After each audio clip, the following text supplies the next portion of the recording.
जरा सोचिए, एक ही जुर्म लेकिन उसकी सजाएं दो बिल्कुल मुख्तलिफ, और किसी की किस्मत का फैसला इस बात पर हो कि कौन सा कानून लागू होगा। आज हम एक ऐसे ही हकीकी और दिलचस्प केस की बात करने वाले हैं जिसने पाकिस्तान के कानूनी ढांचे को परखा और सुप्रीम कोर्ट को यह फैसला करने पर मजबूर किया कि इंसाफ का असल पैमाना क्या है। ये जो दस्तावेज स्क्रीन पर नजर आ रही है, ये एक बड़े कानूनी तूफान का मरकज है। इसके अंदर एक शख्स साजिद खान की कहानी है जिनका मुकदमा पाकिस्तान में इंसाफ के उसूलों के लिए एक इम्तिहान बन गया। चले देखते हैं कि आखिर ये सब कुछ शुरू कैसे हुआ। तो जी, इस कहानी के मरकजी किरदार हैं साजिद खान। आइए देखते हैं कि इनका मामला क्या था। अच्छा, तो केस के हकायक बिल्कुल सीधे सादे थे। साजिद खान को पेशावर में पकड़ा गया और उनके पास से 1 किलोग्राम मेथएम्फेटामीन, जिसे आम जुबान में आइस कहते हैं, बरामद हुई। जाहिर है ये एक बहुत संगीन जुर्म है और उन पर फौरी तौर पर मकामी सुबारी कानून के तहत मुकदमा चलाकर सजा सुना दी गई। और सजा क्या थी? 10 साल कैद बामुशक्कत, मतलब जेल में सख्त मेहनत भी करनी पड़ेगी। लेकिन यह कहानी खत्म नहीं हुई। सच पूछें तो असल कानूनी जंग तो अब शुरू होने वाली थी। यहीं से केस में एक बहुत बड़ा कानूनी मोड़ आता है। सवाल यह था कि क्या वाकई यही एक कानून था जो इस जुर्म पर लागू हो सकता था, या कोई और कानून भी मौजूद था? और यहीं आकर सारा मामला उलझा जाता है। एक ही जुर्म के लिए 2 अलग अलग कानून मौजूद थे, एक खैबर पख्तूनख्वा का सूबाई कानून और दूसरा पूरे पाकिस्तान का विफाकी कानून। और ये कोई मामूली बात नहीं थी। इस कानूनी टकराव का मतलब किसी की जिंदगी के कई कीमती सालों का फर्क था। अब जरा इन दोनों कवानीन पर एक नजर डालें। विफाकी कानून जो पूरे पाकिस्तान के लिए है, वो 1 किलो आइस पर 5 से 7 साल की सजा देता है। लेकिन दूसरी तरफ खैबर पख्तूनख्वा का सूबाई कानून कहीं ज्यादा सख्त है, जो कम से कम 10 साल की लाजमी सजा देता है। मतलब जुर्म एक, मगर सजाओं में जमीन आसमान का फर्क।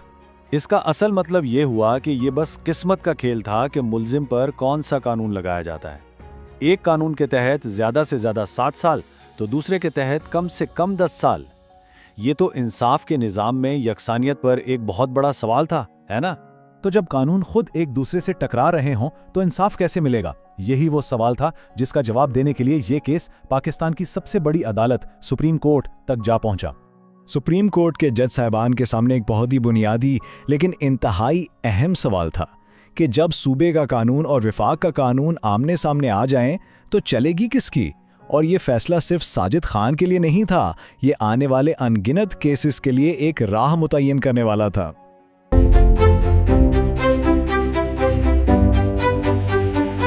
अब इस गुत्थी को सुलझाने के लिए अदालत ने कहां देखा?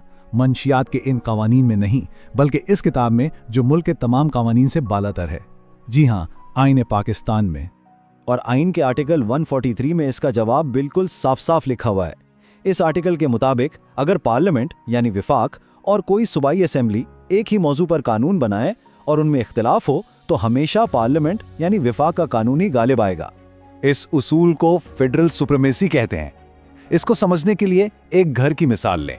हर कमरे के अपने कुछ उसूल हो सकते हैं, लेकिन जो उसूल पूरे घर के लिए बनाए गए हैं वो सब पर लागू होंगे।